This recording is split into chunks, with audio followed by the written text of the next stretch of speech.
And I just got a little message, but I think everyone knows me on the phone. I'm Connie Nestor, and just want to welcome everybody today. And I'm so pleased, actually, Gus, to see you. And I know you're going to speak a little bit about the Feast of Haggis from last night at the Chicago History Museum, but it was a late night for a lot of people who were having participating in a great party. And so I know we're going to have a few late joiners this morning. But Gus, we're delighted to have you. And of course, I think everyone on the phone realizes that Gus is the president of Chicago Scots and Caledonia and the St. Andrew Society. And so Gus, would you please say a few words for us this morning? Thanks, Connie. It's a pleasure to see everyone this morning. And I am a little tired after last night. It was just such a pleasure and a treat to be at the Feast of the Haggis once again. To see dancing and hear the bagpipes was just so moving. We hosted it at the Chicago History Museum, and it was a very fitting setting for the feast, because we became the first 501c3 charity in Illinois to become 176 years old. It was our 176th anniversary yesterday. So we made history at the Chicago History Museum. We did it in a very COVID careful way, with everyone in masks while they weren't actively eating or drinking. And we had the run of the whole museum to spread out and be safe. The speeches, the award presentations, and the bagpiping and dancing took place in a theater. It was filmed and then live streamed to big screens throughout the museum. So it allowed us to come together but still be very safe, and to do it was such a treat, and I feel incredibly refreshed today to have been with everyone last night. I'm grateful. Speaking of history, I'm grateful to you and to all of the people who are on the call today for celebrating Scotland's history, and to our speaker for joining us from Scotland. I've known a few people at the University of the Highlands and Islands over the years. They've come to visit us in Chicago and taken a tour of Caledonia Senior Living, and spoken at our Scottish North American Community Conference a few times. The university is incredible. They do such brilliant and important work, and that you're here today to speak to us, I'm most grateful. Other than, you can probably tell by the sound of my voice, it was overused last night, so I'm probably going to stop using it now. But short of saying how wonderful it is to see you, I will invite you all to another event that happens this afternoon. The National Chef of Scotland was at the feast last night. He is fresh from cooking for the Great and the Good in Glasgow for COP26. His name is Gary McLean, and he will be at Caledonia Senior Living this afternoon. And what he is there to do is to take over our kitchen and cook for both the residents and the staff. And then with a group of Scottish universities, we're hosting an alumni event, and you're all invited to come along and enjoy some haggis cooked by the National Chef of Scotland. It's again going to be very COVID careful. It's outside. We'll have fire pits, we'll have bagpipes, of course we'll have whiskey and haggis, and all prepared, and a toast to Scotland offered by the National Chef of Scotland. So I see Dawn is on the phone, or Jack, you're here. What time is it? I'm a little sideways on timing today. What time is it? 4 o'clock, 4 to 6. It's 2 hours. So we'll be able to be at the dusk and then into dark with the bonfire, and we'll do the haggis sliders and s'mores as well. So some of the university alumni are bringing their families, and those who live close by, if you want to hear from the national chef, because he is going to speak on his platform, which is a passion for food and a passion for locally grown food, and also zero waste. So he spoke at COP26 on that topic. He does have a recording on Bloomberg of what he spoke about. So zero waste is important. And he's teaching us not only how to love cooking again, but not waste, because we have to be better to our planet. Thank you, Gus. 4 to 6, please join. 4 to 6. Thank you, Connie. No, I just, on that note, can I jump in and mention something, Gus? Because this is a new development. But I was saddled again with leading the sustainability initiatives at Amita Health, which is owned by Ascension Health here in Illinois, and we're buying 40 food digesters to install in hospital kitchens. And these digesters are full of enzymes, and instead of throwing all the food waste into the garbage and eventually the fills, these machines, which are full of microorganisms, digest all the food waste and then discharge it as gray water. So I think that's a very exciting initiative right here in town that I thought I'd tell you about. But Gus, just before you joined, we were talking about Gary's haggis sliders last night and how delicious they were. They were. I got to have one. I didn't get to have the salmon or the all of the other wonderful food. The Arbroath Smokies. I missed the lamb tartare. You know, I had it at the tasting, and Gary said to us in a text that, reviewing the menu, he said this is the best Scottish fare he's seen outside of his own restaurant, any event, even in the ones in Scotland. So the caterer did a wonderful job last night. Marvelous. Well, Gus, thank you so much for being with us. It means so much to us when you're here. So thank you. And I think in the interest of time, we'll go ahead and get started. And we do have Dr. David Worthington, professor and head of the Center for History, and Alison Wilson, head of development at the University of Highlands and Islands, to speak to us today on the university, its campuses, and secondary education in the Highlands overall. But Alison and David, before we begin, Jack Sanders is going to state the logistics surrounding our presentation today. So Jack, take it away, please. Hi, morning, everyone. So this is going to be recorded for everyone's, just FYI. We are also going to be doing a question and answer portion at the end of Alison and David's presentation. If I could ask everybody to go on mute and turn off their cameras now, that would be great. Thank you, Connie.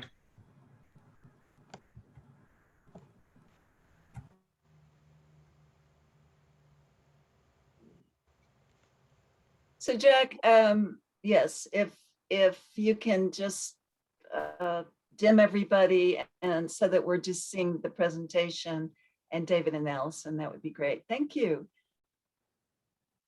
Alison and David, please begin anytime. Excellent, thank you. I shall just try to bring up here, I'll share my screen and try to bring up a presentation. So bear with me. Please let me know if you can see this properly, can you? We can indeed, it looks great. Fantastic. Actually, it's not on the presentation view. Is that it now? Not quite. We can see all the multiple slides on the left. In okay. So let me just check. There's a little icon down in the right-hand corner that looks like a little square with a little line on the bottom of it. Usually when you click on that one, perfect. Thank you. That is excellent. So bear with me just a second. Fantastic. Excellent. So first of all, thank you. We hugely appreciate the opportunity to be with you here today and to hear Gus speak about the University of the Highlands and Islands, and already our connections with Chicago is absolutely fantastic. We are 100% biased, but we are really, really proud of our university, which has been created with a real mission. Until recently, as many of you may know, we didn't have a university within the Highlands and Islands, and our young people had to move away to study. We hemorrhaged our young people from the region, and it really was quite a tragic position to be in.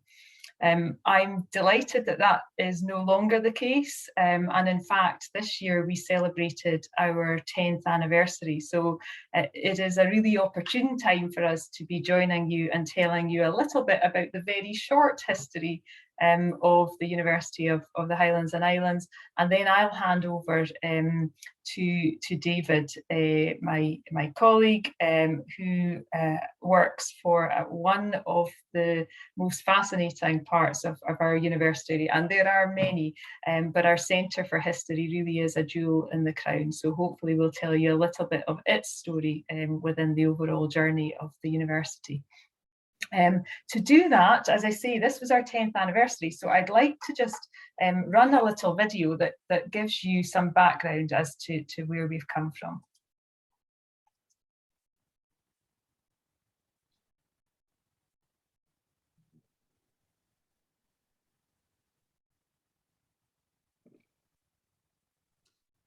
Alison, we're not able to see that or hear that yet.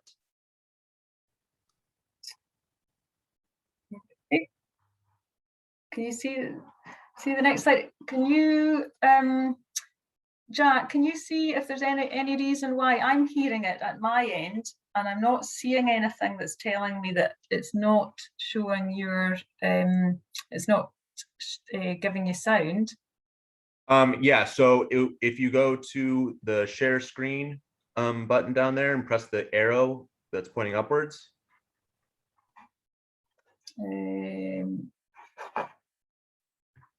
Sorry, bear with me a second. So share screen, there's no arrow pointing. So if you look at the top, that your shared screen icon in the middle of your screen at the top, there should be a drop-down menu as well. Mm-hmm. Share sound, hold on. Yeah, share sound, there you go. Okay, there we go. So let me check. Does that work? We can still see the Scottish American History Forum slide. Okay. Apologies.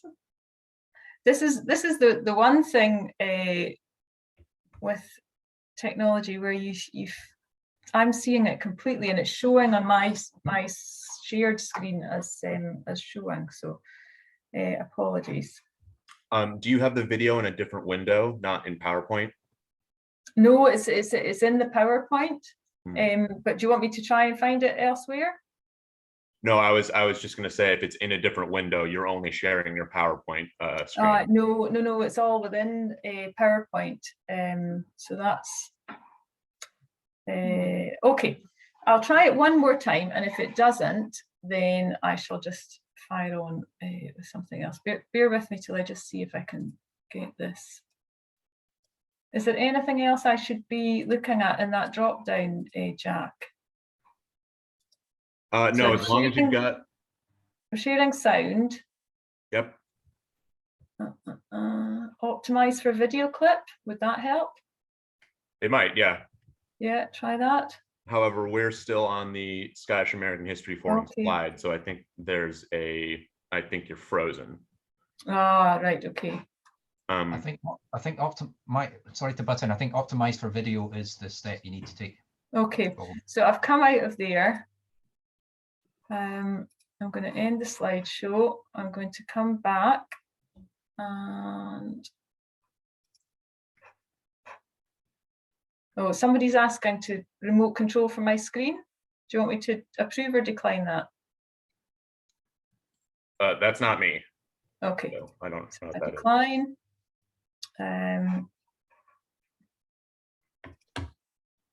If I go back into share screen again.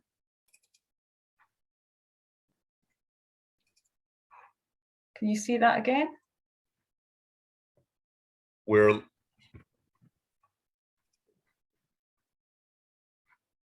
Can you see that now? I think that works better. Yes, we can Yes. see the screen. Yeah. Yeah. We can see what Okay. you're doing now. Apologies, folks. Apologies. Right. Let's see. See if this works this time. Please, everybody, keep your fingers crossed. Right. Here we go.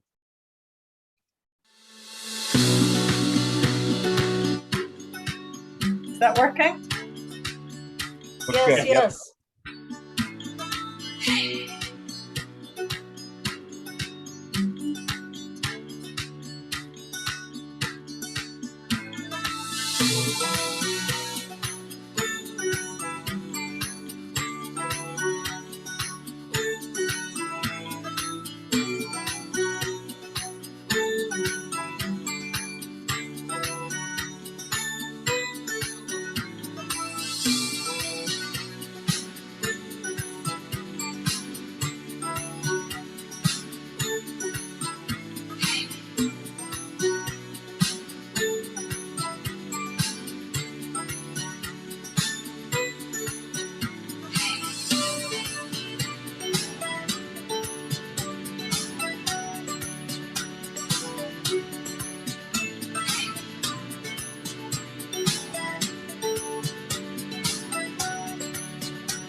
So I hope that gives you a sense of what is, as I say, just a very short journey, but equally one that's been absolutely packed. And I think what we've achieved in the past 10 years since achieving our top degree awarding powers, and in the 10 years before that as a project, really has been nothing short of remarkable. We have well over 130 different courses now across the university. We have the largest number of students in any one institution across the UK. We have over 30,000 students studying with us each year, and we really do feel that we're on the cusp of something new.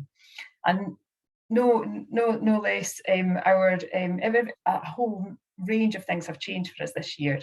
Professor Todd Walker, as you've seen, has joined us as our new Principal and Vice Chancellor. He's come to us from Australia and started with us on the 1st of February remotely and joined us in person here in Inverness on the 4th of July this year. And it's absolutely fantastic to have him with us. And with him, we have now a new Daring to Be Different strategy that takes us into our 3rd chapter as a university, and it really does feel like exciting times for us. This is a critical point. We're sitting against a backdrop that is extremely challenging in terms of higher education as a sector. However, I think for us, there are so many opportunities for us as a regional university, already proving the contribution that we make to our region and working with our students at the heart of everything that we do. So our new strategy is something that we are preparing a new structure for, and will hopefully take us into this next level. In terms of that strategy being called Daring to Be Different, what is our difference? And I think there are a number of things worthy of picking out here. We absolutely are an all-inclusive university. So we're a tertiary institution with academic partners from colleges to research institutes, and our students can come to us from school with very little in the way of qualifications, or they can enter at degree level, and they can study from units with us right the way up to PhD, all in the one place. And when I say the one place, I mean the Highlands and Islands of Scotland. And as you know, that is not just the one place. We have a range of different campuses. And because of that, because of the need for us to be rooted in our communities in the north of Scotland, we have been reliant on technology, and we have used technology to best effect to deliver blended learning over the past 20 years. And that has stood us in really good stead over the last 2 years of the pandemic. Not only do we teach our students, and you'll hear hopefully some of this from David as well, but we now have world-class research across a range of disciplines happening in the Highlands and Islands, with PhD students studying with us here in the north of Scotland in a way that they've never done before. We have a really personal approach. Every one of those 30,000+ students is important to us. And I think that really shows in the results that we have in student surveys, and the connection that we maintain with our alumni as well. And again, we have already 32,000 and growing alumni, mostly from Scotland, it has to be said, but our aspirations to have greater numbers of international students absolutely are written large in our strategy going forward. And of course, all of this, and again, I do admit to being biased, in a really beautiful and really rich backdrop. Our connections with the US are several, as Gus mentioned earlier. We've got connections in Chicago. Across the US generally, we do actually have a US foundation. So we have a 501c with a board of directors who support our activities in the US. Ian Wright here is an example of one of the new directors who've joined that board.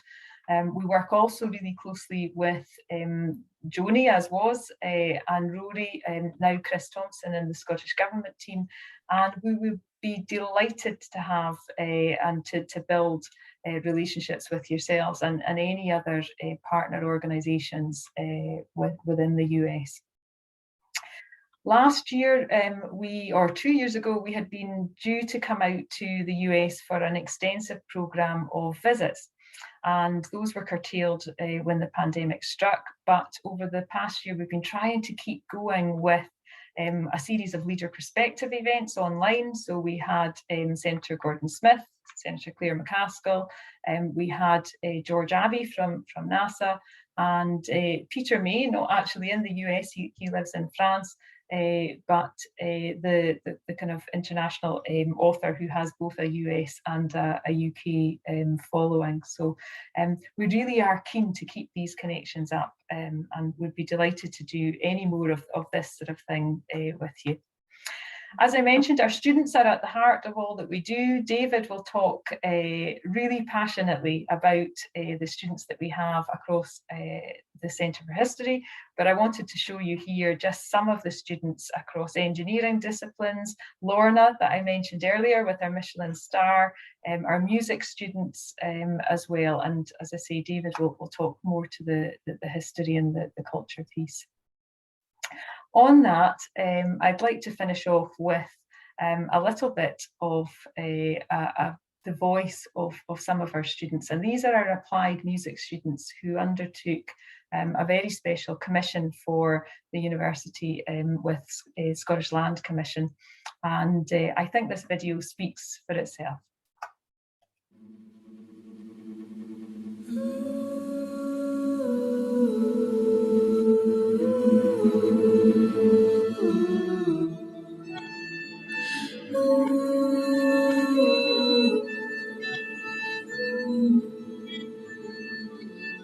The University of the Highlands and Islands is a wonderful university to be part of.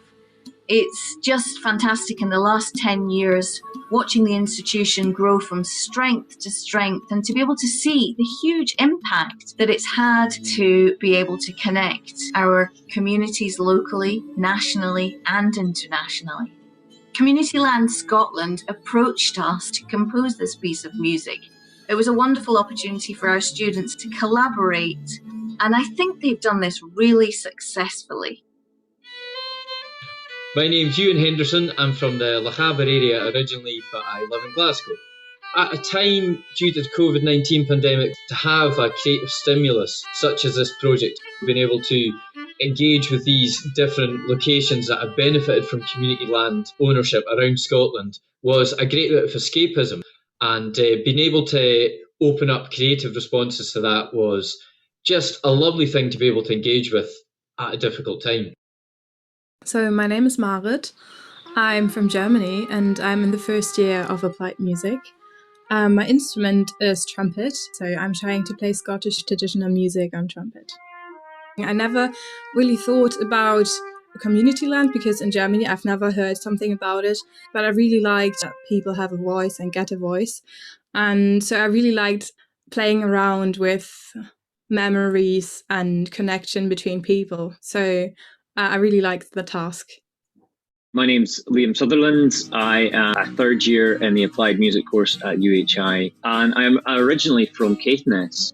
We were sort of tasked with doing some research on Community Land Scotland and sort of talking about what that meant to us. So that was cool. That was cool to have someone come to UHI and say, we want you to write some music for us. It's a nice kind of taste of working in the professional world. My name is Zach Scott and I'm a singer-songwriter based in Glasgow. I'm originally from Carnoustie in the northeast of Scotland. We were using new technology. None of us had done a music making process on a screen in this way before, whereby we were sharing one main sort of logic session and everyone was contributing ideas to it. That was really new. My name is Dornica. I'm originally from Slovakia, but I live in Scalloway in Shetland. I'm doing the third year BA Applied Music course.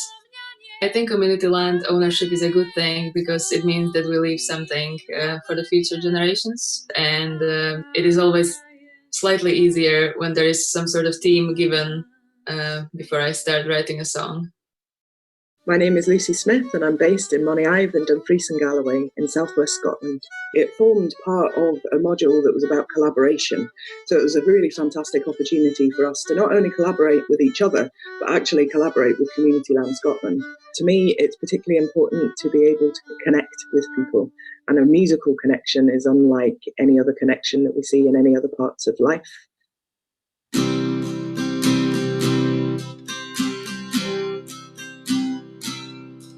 Where the wind sending out morning greetings, all days see soil and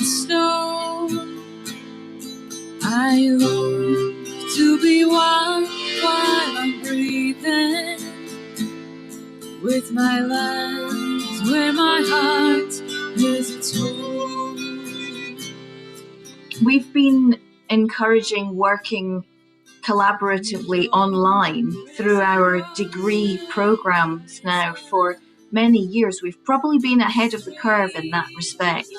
We just started chucking some ideas about. We had Zoom meetings and we got a Dropbox on the go, and we would just, any ideas we had, we would put little snippets in there and bounce ideas back and forth that way.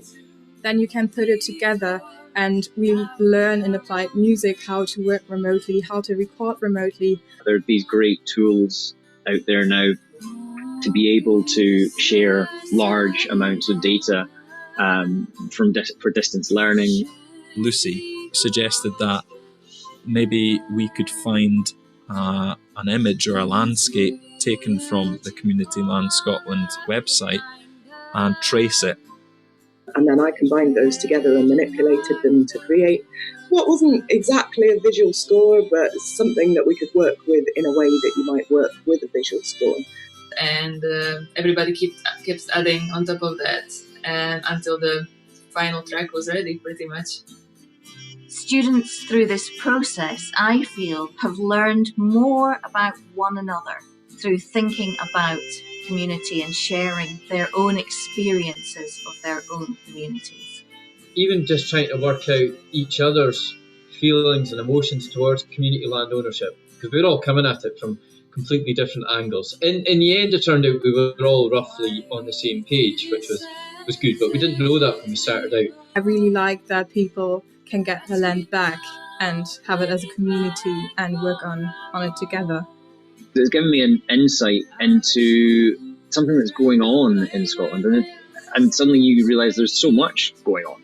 It just made total sense that the people who live there should make the decisions about the land itself. I think it's an incredibly exciting thing, and it's really important to empower people to actually invest in their own communities and to keep making things sustainable.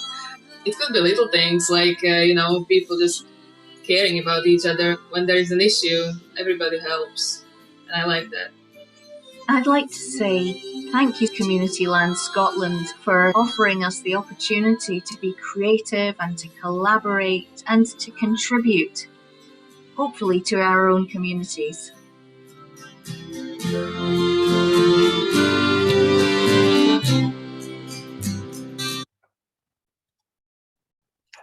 Thank you. I hope you found that useful. I think for us, it tells the story of our students, the modern Highlands and Islands students and young people who are collaborative, who are open, who are caring, who use technology and look forward, but at the same time are really respectful of their past and their culture and their history. And I think from David's point of view, he'll take over now and tell you the story of another dimension within this university and the story of our Centre for History, which is something that is really special to us as well. So thank you.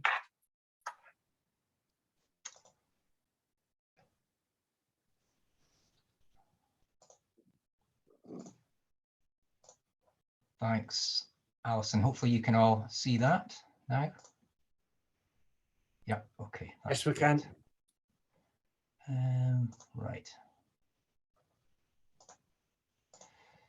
I can't see it myself, so I'm just going to have to. It's interesting. We don't use Zoom that much with work. Okay, let me just see, because I'm screen sharing, but I can't see my own presentation, which is odd.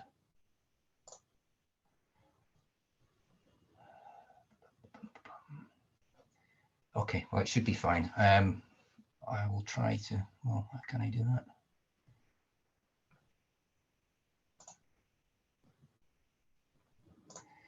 Okay, well, hopefully that's going to be fine. For beginning. Right, so let me know if there's any issues. Excellent, so I'm going to talk about the history of the Centre for History. And we are called a centre not for accidental reasons. We're not an institute and we're not a department. And I hope my presentation will give you a sense of why we're a centre. I like the fact we're a centre. There aren't any other centre for histories spelt in this way anyway. And we had a prestigious visitor recently who was talking about this and asking us, and it was great to reflect on it. It's not something I'd thought about for a long time. We are based in a town called Dornica. This is our headquarters on the left. It's a place called the Butterfield House. And that on the right is the view from one of our office windows, which I've not seen for a long time, but it's a lovely spot. It's an absolute joy to work from there. That's Dornica Cathedral, which used to be the seat of the bishopric of Caithness. So Dornica is situated north of Inverness. And an absolute key factor for us in our founding, which was 16 years ago, so although the university is 10 years old, we are 16 years old, was Dennis Mcleod, the late Dennis Mcleod. Dennis was a major benefactor to us. He's what got us going in 2005. He made a very substantial donation. Dennis Mcleod was a businessman who was born in Helmsdale, just to the north of Dornica, in the part of the Highlands known as Sutherland, which you might know, a part of the Highlands which has experienced in great intensity some of the processes that Alison was talking about with depopulation and so on. So Dennis died 2 years ago, but we very much consider his legacy as absolutely crucial in terms of our identity. Along with the university's Daring to be Different strategy, we have our own strategic objectives. I was beginning to plan this before Todd arrived, and I'll be looking at Todd's strategy and thinking about how we can reflect that myself. And I guess it's summed up in this statement, which isn't particularly catchy, but to teach, supervise, and inspire our students and engage with communities across the university, region, nationally and globally in our teaching, research, and public history. The two key words there are public history. I think that's what makes us different. Public history, we could have a debate about exactly what that means, but to me, it means when university-based historians work with others who are engaged in the past. We don't own history. There are many people in this world who are actively engaged in the subject, and these are just a couple of definitions that I put forward. Now, in the last few weeks, I've been thinking about how we convey this, because it's a thread that will run through the rest of my presentation. And I'm not sure if public history is the best term, but I've thought about all sorts of language we can use to talk about this, the way that we try to open up the past, the way that we see history as a collaborative process, the way history can reconnect, the way that history can kindle people's interest in the past. And these are all vital to us as a centre. I'm going to talk about 4 key areas of our activity where I think you'll see this underpinning public history in, and they reflect our activity. So I'll talk about staffing first. Secondly, curriculum, teaching and students, because they're the bread and butter. They're what makes us work. I'll then talk about our research and then about our public engagement. So our staffing first. I'm lucky to manage an absolutely terrific team. We have 19 historians at the Centre for History now. Sorry, 17 historians and 2 professional staff. And we've grown very gradually. It's not been a sudden thing, but we have those 19 staff, it actually equates to around just over 10 full-time equivalents. So some of the staff are part-time. And most of us work from Dornica. I would just want to point to one of our emeritus professors who's not in this collage, Professor James Hunter. You may know Jim Hunter's work. Jim is the foremost historian of the Highlands and Islands, very much active still in the world of history. And Jim has been a massive inspiration to me. Jim gave a lecture in 2006 where he talked about the need to inspire people, to make people in the Highlands and Islands feel good about themselves. And I think that's the bedrock of what we do. There have been challenges in the last 2 years. I was really delighted to see this photo. This shows my colleague Ian Robertson on the left and another colleague, Elizabeth Ritchie, on the right, and they're in Lewis. And Elizabeth went on leave 2 years ago and had a daughter.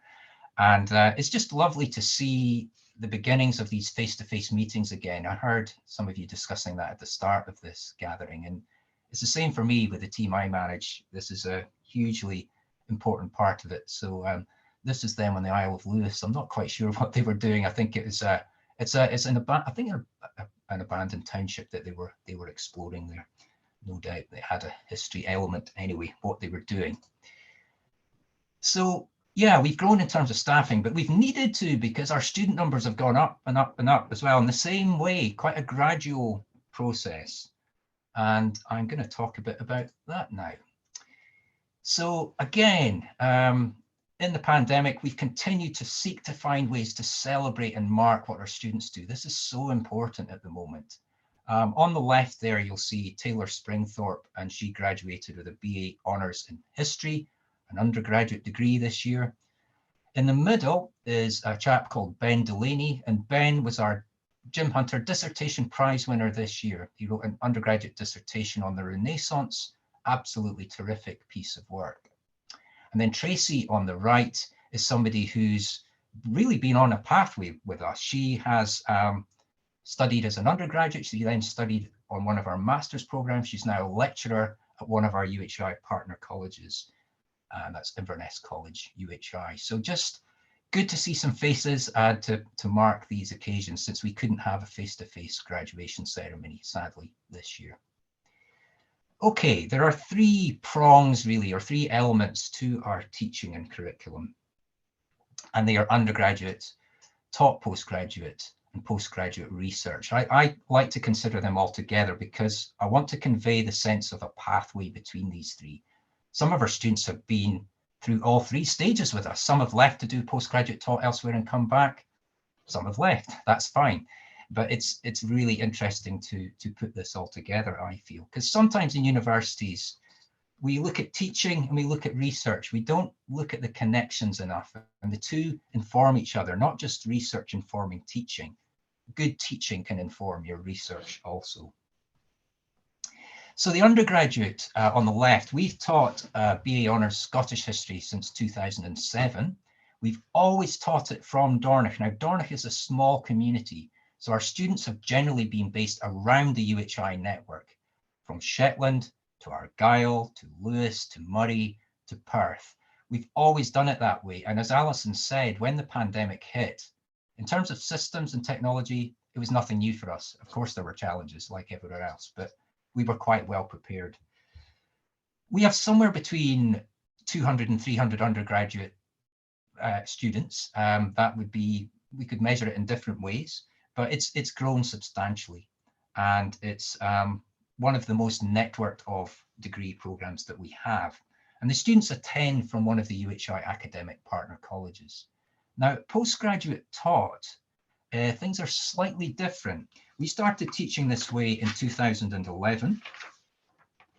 And we taught first an MLit history of the Highlands and Islands. We wanted to teach a degree that would be about our region, and that's been terrific. And I'll introduce you virtually to some of the students who've done that degree in a few minutes.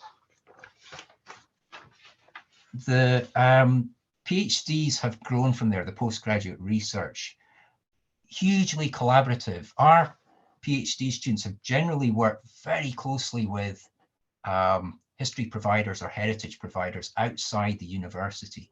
And one example would be a student I supervised called Wade Cormack. He was actually 90% funded by our local golf club in Dornoch. If you've ever been to Dornoch, as a fantastic golf course, and they were looking to celebrate the 400th anniversary of golf being played there. I am a 17th century nerd, so I was absolutely delighted at the prospect of this. And they supported this community-focused PhD research. And we've had many other examples of that, both privately and publicly funded postgraduate research. And that's enabled this kind of growth. We have grown in numbers across all these three areas, the undergraduate, the postgraduate taught, and the postgraduate research. You'll see the undergraduate numbers are plateauing, and that's a sector-wide thing. We're steady. We're actually up this year very, very slightly in terms of numbers coming into first year. The taught postgraduates have really grown substantially, And I guess that's in part just the word getting out about what we do. I hope that's it anyway. And the postgraduate research students, the numbers have gone up there as well. So we're up to about 11 or 12 full-time equivalents. It's actually 14 or 15 students, but some of them are part-time. So big cohort of PhD and other research students. And I really like this as another illustration of our curriculum, because this is a graduation ceremony from the old times when they happened. But this photo exemplifies this three-pronged approach to our teaching and our students, because on the left, you see three graduates from our undergraduate degrees. There's a lecturer, Dr. Ritchie, in the middle. Then you have Ian, third from the right, who is one of the graduates from our MLit program. David, with the lovely red gown, was a PhD graduate, our third PhD graduate. And the chap on the right, Graham Hannaford, was another of our master's graduates who's from Australia, and he travelled over for that. The master's students study completely online. So a really diverse mix, which is what I love about our university. Quite eclectic, quite different, but great fun and a lovely day to look back on. So our research, well, as you'll see, our PGER students, our postgraduate research students, we're very dynamic in that sense. And in fact, they inspire us to do more research. We have a staff who are very committed to the highest quality research. In UK terms, we're assessed very regularly and very stringently in the quality of our research. In history, as you guys will know, books and monographs are still the gold standard. And we have 6 books currently in preparation amongst staff. A colleague just signed a contract yesterday, actually. And that's been crucial. We write articles, we do all of the things that academics do anywhere else. I just wanted to point to a few areas here. We've grown to the size where we do have some mini research alliances which involve collaboration within the Centre for History team, but also collaboration with other disciplinary areas. I should have said, actually, a lot of our teaching is working alongside other subject areas in UHI, archaeology, northern studies, many other subject areas that we engage with, Gaelic, theology, for example. So those research alliances have been an exciting new development. The next 2 elements, land and people and public past, well, these were what we called our impact case studies. These were 2 areas where we felt over the last 6 to 7 years, we presented a case for us having actually changed people's minds and changed lives. You saw in Alison's video about the importance of community land in Scotland, and land reform is a massive issue. And I guess whenever I hear talk of a wilderness in Scotland, I think, okay, I'm an historian. I always want to put people in the wilderness. And I always imagine and think back to times when we had a larger population in the Highlands and Islands. And we have actually influenced Scottish land reform and the law around that in the last 7 to 8 years. And that's been a really vital thing and a really exciting thing to think we could have that impact.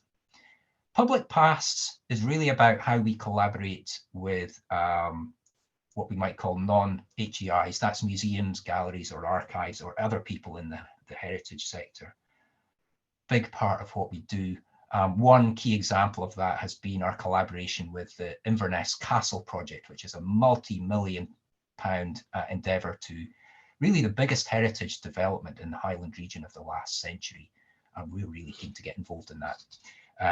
Our research resources, well, that's how we appeal to PhD students. We host online the Napier Commission, which is a vital resource, as you'll probably know, for Highland history and the legacy of the clearances in the later 19th century.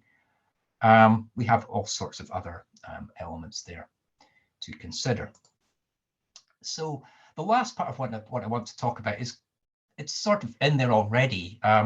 I talked about public history at the start, but I just wanted to talk a bit about how we work with our communities. In UHI, I don't think we have ivory towers. I don't think we would wish to have ivory towers. And I want to talk about our outreach and our graduates just briefly. One key element in our outreach is our newsletters. We don't do reports at the Centre for History. We could, but we feel like a newsletter is a better way of presenting things. We have a large body of supporters and people who are interested in what we do. And it's really, we just want to capture that. Sometimes we find we don't have time or we're unable to for various reasons, but we're always keen to do that wherever we can. We run a series called History Talks Live, regular talks, online talks. We have plans to open that up in the next year in terms of bringing in heritage providers to actually give the talks. Because I don't see this just as us impacting on other people who provide history. They can influence us too. A colleague of mine has been involved in a massive conference, online conference called Kings and Queens, the 10th Kings and Queens Royal Studies Conference, which was hosted this summer. Another colleague has been involved in redesigning a museum, the Clan Macpherson Museum in Badenoch. So we get out a lot. And we work with our graduates also to do this. It's really important that we link up with them, and Alison has already talked about that to a great extent. So this is one example of our graduates. The guy third from the right, I went to this recently. This is Inverness Castle. I mentioned before that the Inverness Castle project is providing new heritage presence on Castle Hill in Inverness. So they've taken over the court building that is now run by High Life Highland, which oversees museums, libraries and archives in the Highlands. And there's a new visitor attraction being built there. It will be ready by 2025. And again, in the pandemic, it's been great to see this all happening. You can probably see in the background the orange banner around the hoardings. And our students at the Centre for History were actually involved in providing the text for that. So it's lovely to see this physical manifestation despite lockdown, despite the challenges of the pandemic. Anyway, the chap, the third from the right, is one of our graduates, Gavin Wilkie. And I was delighted when I went up to have this tour that I saw Gavin, who I'd basically only seen on a video screen before, but I did recognise him and we recognised each other, and he was very flattering about the role we'd played in developing him as a guide, but also his attitudes to history in more general terms. So it's a great tour. If you ever go to Inverness, I recommend it. Now, just in the last part of my short presentation, I just want to talk briefly about 4 students, because we're nothing without our students. They're at the centre of what we do. And our students have done all sorts of things with our degrees. I personally believe that the great power of a history degree is to see things from different perspectives, to put yourself in the position in the past of something you might not understand and to debate that and think it through. I think in the times we live in, we're put into boxes too often. We can't see alternative ways of looking at things. And I think a history degree can prepare you in that very straightforward way for the job market and for life. Sam Bailey here has worked in the charity sector. So there's all sorts of routes from a history degree, and it's great. He emailed me the other day because he'd seen something we were up to, and he was very impressed with our increasing student numbers. So that was nice. Slightly contentious point about Edward I at the bottom that I won't read out. Mary Souter here is a very different kind of student. Now, Mary is one of these students who's done the whole pathway. She did the undergraduate degree, the top postgraduate degree, and then she went on to do a PhD.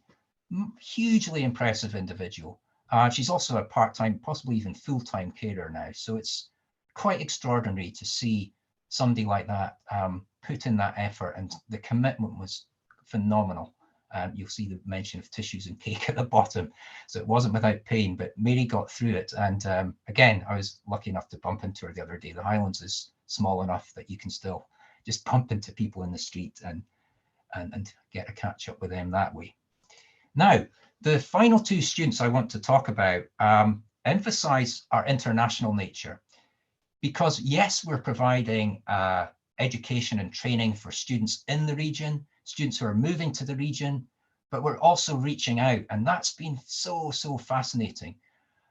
You saw Graham actually before, not with a chainsaw, but at the graduation ceremony, and Graham studied with us on one of our master's programs. He then went on to do a PhD in Australia, but we managed to have involvement on his supervisory team. So my colleague was involved in that, and Graham recently graduated. Graham goes to Caledonian Society's Highland Society events in Australia and is always saying good things for us. He's a fantastic spokesperson for the Centre for History, and we're hugely grateful for what he does for us.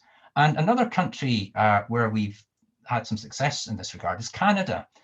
Teresa Mackay is a really interesting case. I'm fascinated by the Chicago Scots and your membership, and I wonder if all of you, if that's connection with Scotland, if it's something that's vital to you throughout your life, or if it's something that maybe in certain periods of your life takes on this huge importance. Because Teresa, as I understand it, she worked in marketing for about 25, 30 years, and something happened and she got to a certain age where she started to think, I just want to know who I am. And for her, I would almost say this was a spiritual event or a spiritual journey to study with us. And again, we were so keen to encourage that.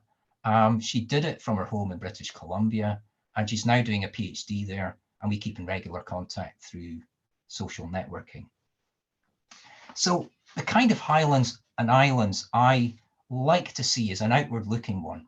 I'm currently writing a biography of a minister from the 17th century, and what that shows is that there was a Highlands in the past, before Culloden, before mass emigration, before depopulation, that was outward looking and that engaged with the outside world. And I believe that we're coming back to that in our region now.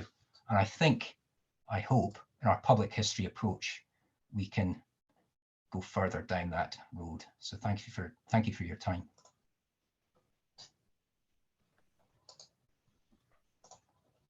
Well, my goodness, we want to open up the floor for question and answer, but I must say this has been one of the most inspirational presentations that we've ever had. I can't tell you how excited I am about what you're doing, and I want to let you know I am very proud of you. But what questions or comments do we have for David and Alison?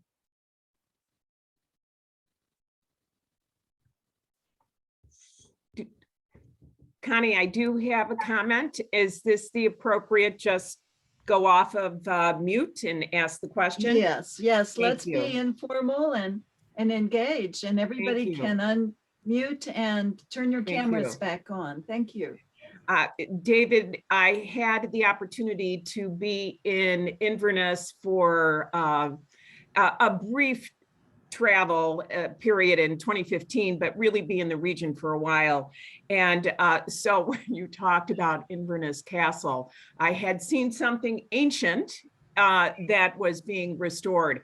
And then when you showed the picture, I realized, no, not the same castle. But I am fascinated about your comment about publishing. It is exactly the path that gets you notoriety. And can you tell me again the diversity of topics of those 6 upcoming soon to be published students? Yeah, sorry, these are staff monographs. Yeah, I didn't, I decided not, yeah, sorry, yeah. Go ahead. Yeah, I decided not, I was going to try and introduce all the staff, but I just didn't have time. Instead, my ego took over. But no, we publish on a range of themes. We have medieval, early modern and modern historians. Not all of us do Highlands history, but a lot of us do. And I've never had a problem with that. My old boss once said, the day that UHI Centre for History succeeds is the day that we recruit an historian of China to work here. And that is the way it should be. We're not an inward looking place. We don't have to be. There's an interesting psychology there actually, but I don't want to go into too much detail on that.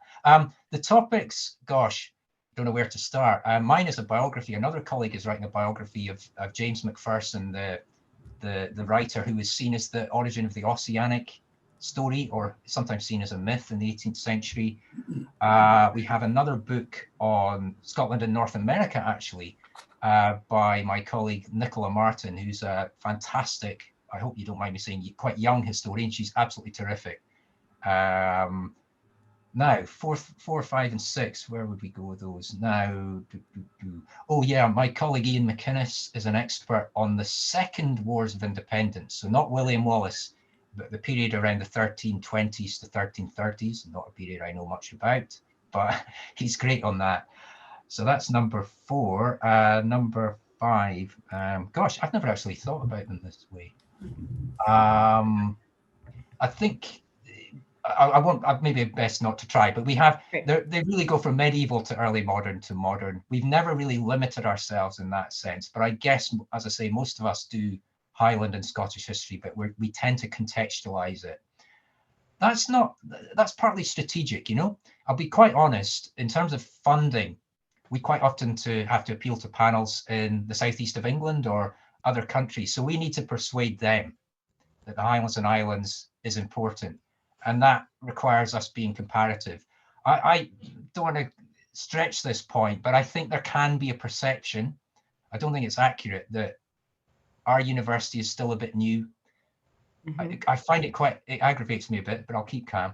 It's a perception. And I think that some people don't know enough about UHI. As Alison has shown, we're a good university. We're not the best in the world. We know that. We have challenges without any doubt at all. But yeah, you sometimes come across what I would maybe call quite ossified attitudes towards the Highlands. You know, we've got a legacy here, quite a complex legacy in terms of people's attitudes to this region, in terms of its tourism appeal. Yet we're here supporting people who live in the region and trying to encourage people to move here too. And that can clash with the idea of it as a kind of empty space. You know, people love the Highlands for its mountains and its wild spaces, but there are people there. And I think that's the balance we have to find. We want to support communities. To me, it's not an empty space. I really, so sorry, I'm beginning to rant, but I'll stop right there. No, that sounded wonderful. And I truly appreciated and admired your definition of history and what it means when you take it on. It broadens your perspective. It does help you with understanding decision-making. Having a command of history will keep your perspective broad. Do you know, I think that's so true. And I think we need to find ways to communicate that more. I mean, look at the number of people in public life who have history degrees or PhDs. It's in the US, in the UK, it is astonishing. It clearly is hugely useful, but I sometimes think we don't find the language to explain that. Command of history. Thank you. David, thank you very much. And Alison also. I'm reminded of Jim Hunter's visit, and it was good of you to mention Jim. He was in Chicago and talked to us about A Dance Called America, which is just an incredible book I've read 4 and 5 times. Tell me about any work that's being done about Scots in the United States or North America, or indeed what Scottish diasporas have done and mean to Scotland.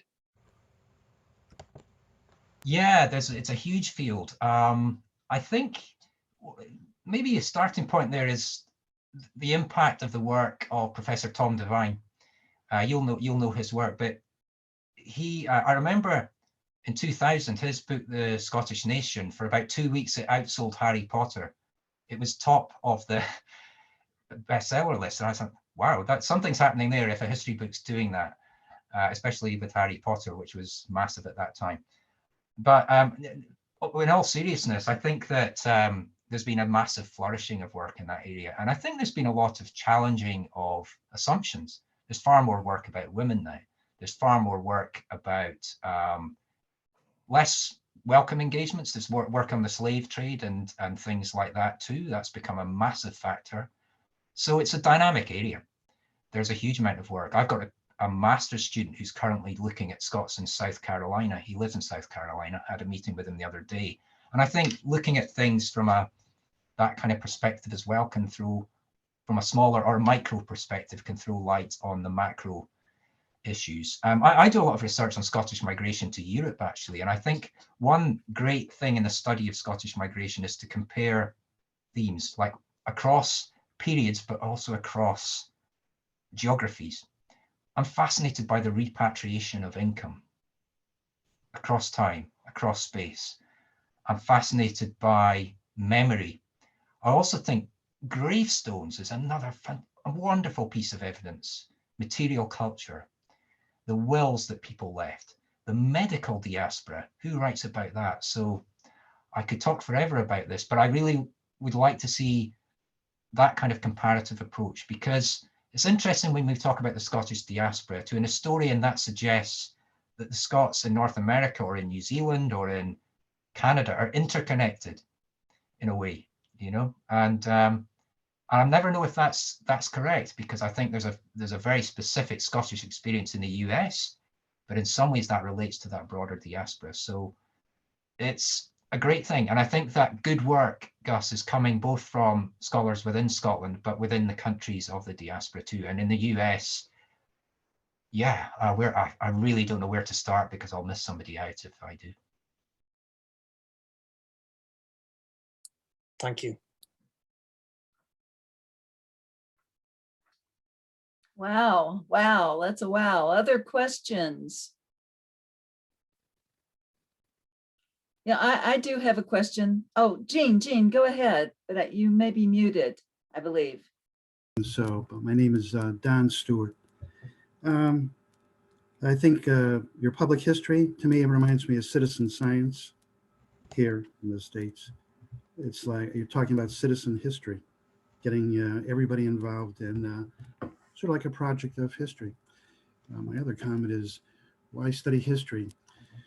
Well, for me, I was a psych major because I had some issues I wanted to, figure out. But I always loved history from the time I was in grammar school, and eventually I went back to. I got my degree in ancient history, and I did it for the fun of it, not for the money, because I figured I could have a job here, a job there, and eventually retire. But you always have the history. That's the fun of it, you know. And actually, the latest little bit of history I've written is called, this is just for myself, American Oligarchy and its Modern Democratic Reformation. That's what historians do when they have nothing else in their hands but time and a pandemic. You know, what to do in a pandemic. What was it that Isaac Newton did? Created a few theories of physics, etc. That's what the Scots do in their diaspora. Thanks. That's such powerful words. Yeah, and good luck with the work. That sounds fascinating. Yeah, It's a big job in the States. Trust me. Democracy. I'm laughing because it is humorous. Yeah, I was just going to say though that to me, we're historians. We're not astrophysicists. So there's a certain kind of historian who can and should engage with the public, because most people are interested in history. It's a bit of a tension in our subject area, because I want to be conceptually advanced in what we do, but the public expects historians to communicate to them as well. And I think that we tend not to be quite as abstract in the way that we present things as some other subject areas. And I think that we can make more of that without dumbing down or any of these types of things. I think it relates to teaching as well. I don't consider myself a great teacher at all. I think I'm kind of average at best, but I've grown better over the years. And I realize it's because I don't take enough of a distance from my subject. So actually, I think in most of our academic lives, it's all about communicating to a wider audience. And I think if we can't do that, then I'm really worried, because I actually think it's our responsibility.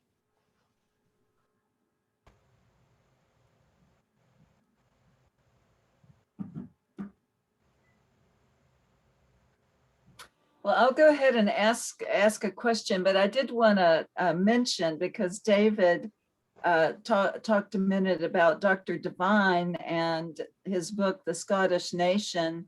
I believe he's written about 60 books, if I'm not mistaken, but he is our speaker in February. So I'll just go ahead and plug that now, since David provided the segue. But I'm wondering, David, can you tell us a bit more about the land reform initiatives and activities that you said you've been supporting? I'm very curious about that. Oh, okay, yeah. So where should I start with that? A large chunk of Scotland, as you'll know, is owned by a fairly small group of landowners. But since the early 1990s, there's been a process of buying out of land by some communities. And there were a couple of very high profile cases of that, one in Assynt in the northwest. Sorry if you know all this, I hope I'm not stating the obvious, but that was one. And another on the Isle of Egg. And they've influenced a lot of other groups in the last 20 or 30 years to buy out the land from landowners. And I think that's, it's a complex process. There are all sorts, sorry, somebody's wanting to come in. No, okay. Yeah, so, yeah, and my old boss, Jim Hunter, we were talking about earlier, Jim came to the Centre for History. It was really his idea. He came to it having been chair of the Crofters Union and also chair of Highlands and Islands Enterprise. Alison used to work there, so she'll remember Jim from those days. So he had a very unusual career. He had a PhD in history, but he then become involved in that. And Jim definitely is the type of historian who sees history's main purpose is changing the present. Now, I'm not quite as far along the spectrum as Jim. I think there's a lot of wonderful history where we can't necessarily see, obviously, its impact on the present. That doesn't mean it's not worth studying. But Jim takes that very far, and a lot of his work is actually about the crofting community, because land has deeply affected the lives of people across Scotland, but especially in the Highlands and Islands, because the north of Scotland once sheltered probably around, you could argue, around a third of the population of Scotland. Today, it's more like 10%. It would depend on how we defined that. So disproportionately, it's been affected negatively by depopulation, by changes to the land structure, and that's minimized opportunities for people to stay there. So we're getting into a hugely complex issue, and I'm not a researcher into that, but land is at the heart of the debate. Who owns the land? How can people be supported to stay on the land, and how can people come back to that? Now, again, I'm like Alison, I'm biased. I work at UHI. I want there to be more people on that land. How we do that, that's where it gets difficult. But we're seeing return of population to parts of the Highlands and Islands, but there are still challenges. People aren't, some communities are still struggling terribly, actually, and are still experiencing depopulation, which to me is a tragedy. And I think that is something we need to do what we can to reverse. Thank you. Other questions or comments for Alison or David? I just have a comment on the presentation. I didn't know what to expect. Secondary school, college, community college. I wasn't sure what was going to be out there, but I think you guys have a really good system going there. It's like a bright new penny with a lot of promise, actually. And as for the land reform effort for Northern Scotland, I agree it should be done. Plus ecological restoration of the land, you know, things like that. You'll get your population will come back if you can get more people on the land and less private ownership of one or two people of everything.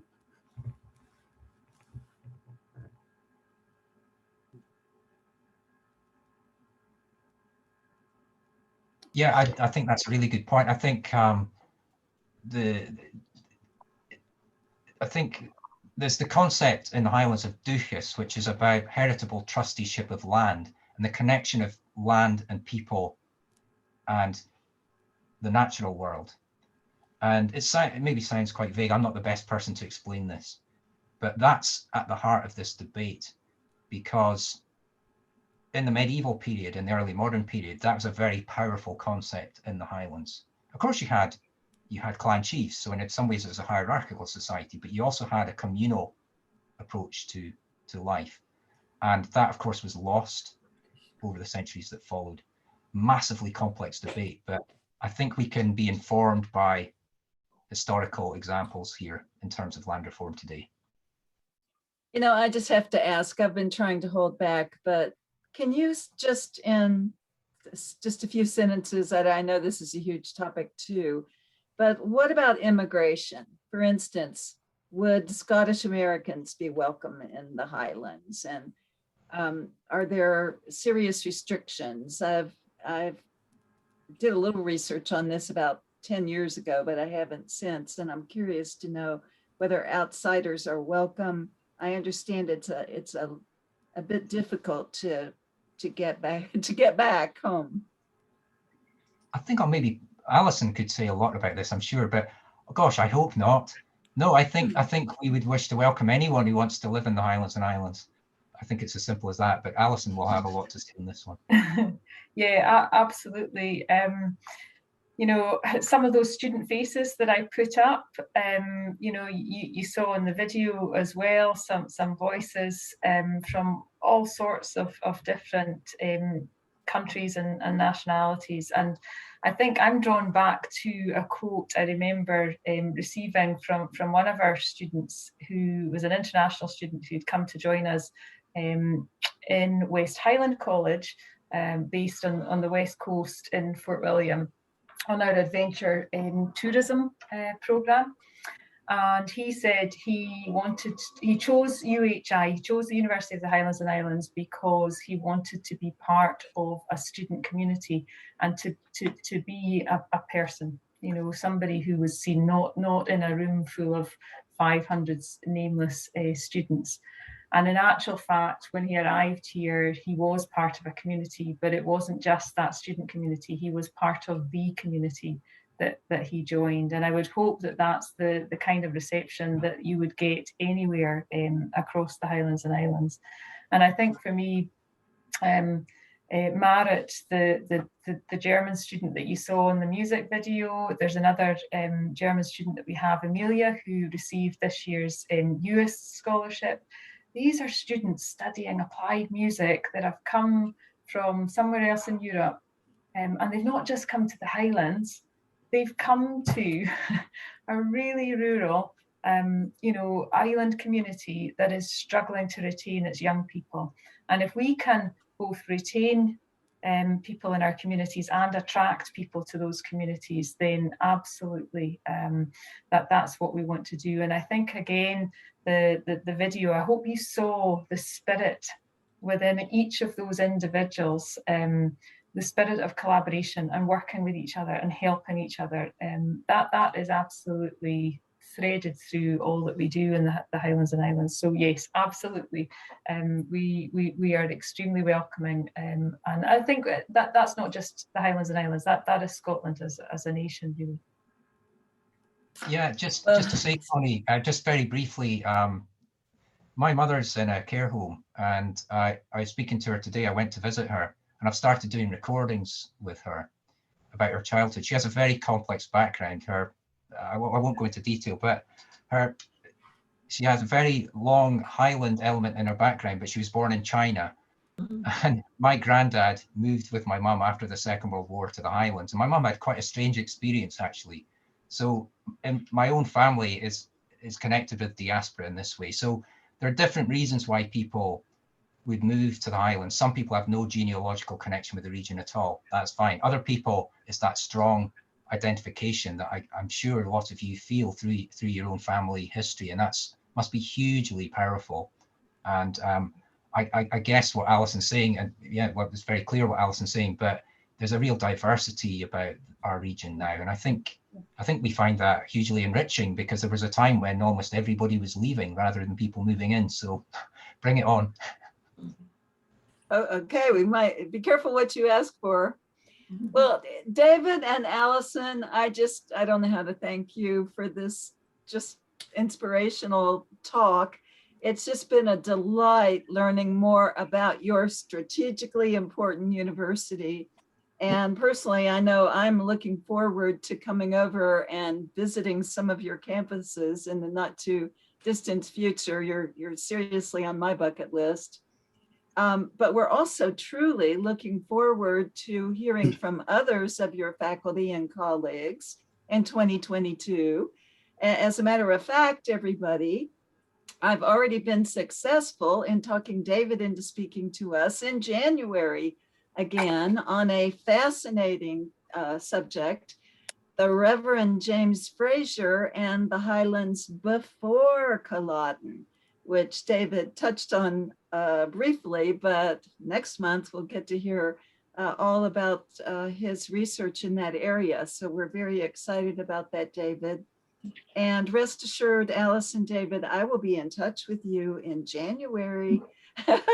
And again, thank you so much. This has just been invigorating, I know, for all of us. And Gus, I want to thank you. Yes, applause, a round of applause. Good show. Gus, I want to thank you for being with us today. And Jack, thanks for all you do. And friends, thank you for being here as well. I hope you'll all join next month for David's talk. It's going to be on the second Saturday of the month, not the first in January. It's going to be on January 8th at 10 o'clock because we had a conflict with the New Year's holiday date. So I'll be reminding you, but second Saturday, same time, same station. And on that happy note, I would like to wish everybody a very Merry Christmas, a Happy Hogmanay, and Happy Holidays to you all. Thank you so much. Thank you, Connie. Thanks. Merry Christmas. Bye. Thank you, folks. We appreciate it. Bye. Take care. Thank you, everyone. Thanks for organizing it. Good job. Great job.